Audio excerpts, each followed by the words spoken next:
government and the communist insurgents supported by North Vietnam intensified. By January 1969, more than 364,200 soldiers organized around 7 divisions and 20 separate combat brigades. The United States began withdrawing its forces in July of 1969, and the last Army combat unit left South Vietnam in August of '71. The last U.S. combat soldier came home March 1973, while a small number of non-combat personnel remained until April 1975.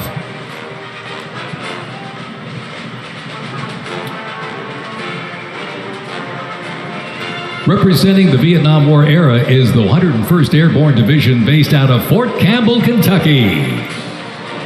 The unit is wearing replica Vietnam War uniforms signifying the soldiers who served our nation during this time. Blistering heat, thick humidity, and unforgiving terrain demanded uniform innovation, and the Army, they delivered. New lightweight uniforms were constructed to move with the soldier. The M16 replaced the M1 Garand, calling for redesigned ammo gear and faster reloads in combat. Body armor got smarter, jackets and trousers got lighter, and field equipment was reimagined to meet the mission head-on. Gone were the heavy Mickey Mouse boots, replaced by canvas tropical combat boots that offered better grip, faster drying, and all-day endurance.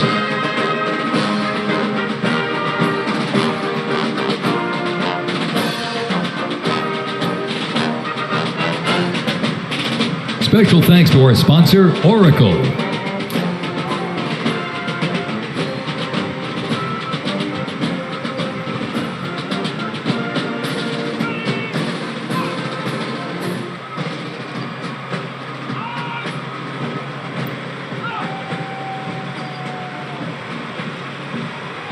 Operation Desert Shield. By the fall, more than 750,000 troops comprising U.S. service members and coalition partners from more than 30 countries had assembled in the Saudi Arabian desert. In mid-January 1991, the U.S.-led coalition began Operation Desert Storm, which kicked off with an intensive air campaign designed to knock out key Iraqi infrastructure and weaken Iraqi forces. The ground offensive was launched in early 1991, where military forces overwhelmingly destroyed enemy tanks and vehicles. After only 100 hours of ground combat, coalition troops liberated Kuwait, and the Gulf War ended with Iraq's surrender.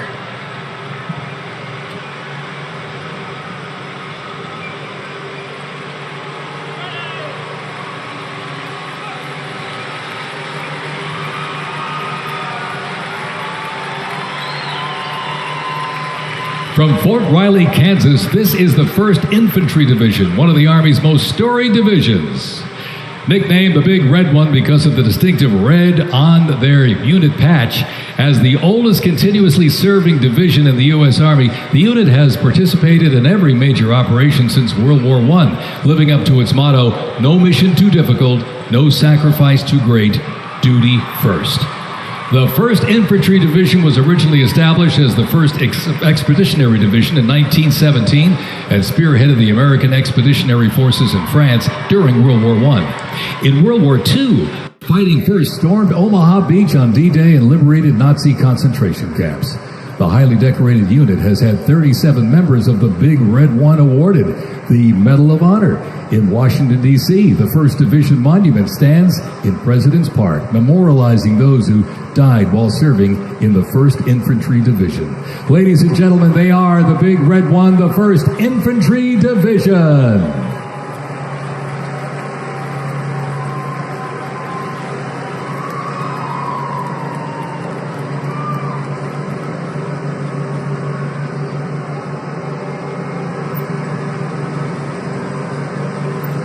More military rolling stock. During Operation Desert Storm, the M2 Bradley fighting vehicle proved its value on the battlefield. It is fast, it is tough, and it is lethal. Named for General Omar Bradley, a leader from West Point's famed class of 1916, the Bradley was built to carry troops into combat with protection and power. Armed with a 25mm chain-driven cannon and twin-tube launched optically tacked wire-guided missiles, it played a critical role in clearing the way during the ground assault into Iraq.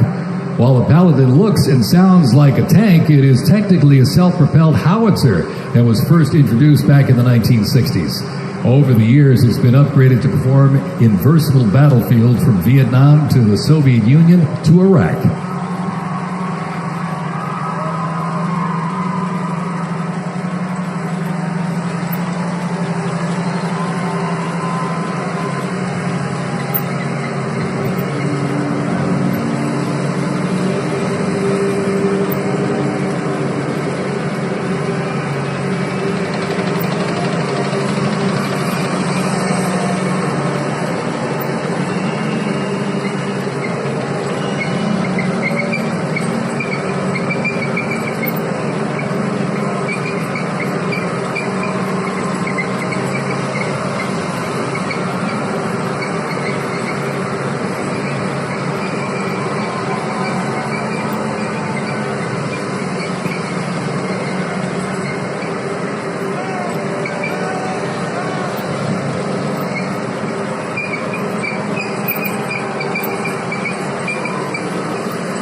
The armor here.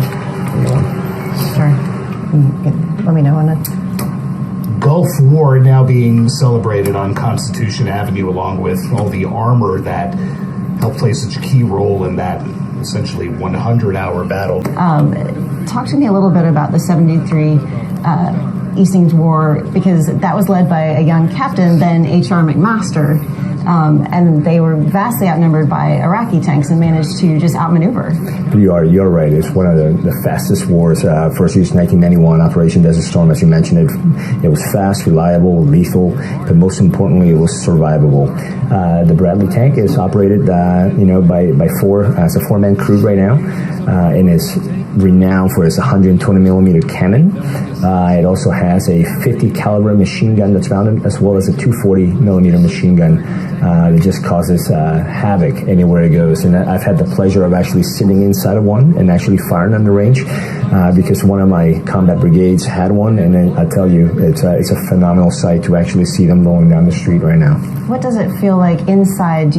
Is it shaking when it fires? How are your eardrums? What does it feel like? So personally, Betty, steady. You got to protect yourself just like anything else. You have those helmets to protect your hearing, but the gunners, and it's just the crew drill that happens inside there. The communication has to be locked in step for that gun to actually be as accurate as it can be, as it identifies the enemy.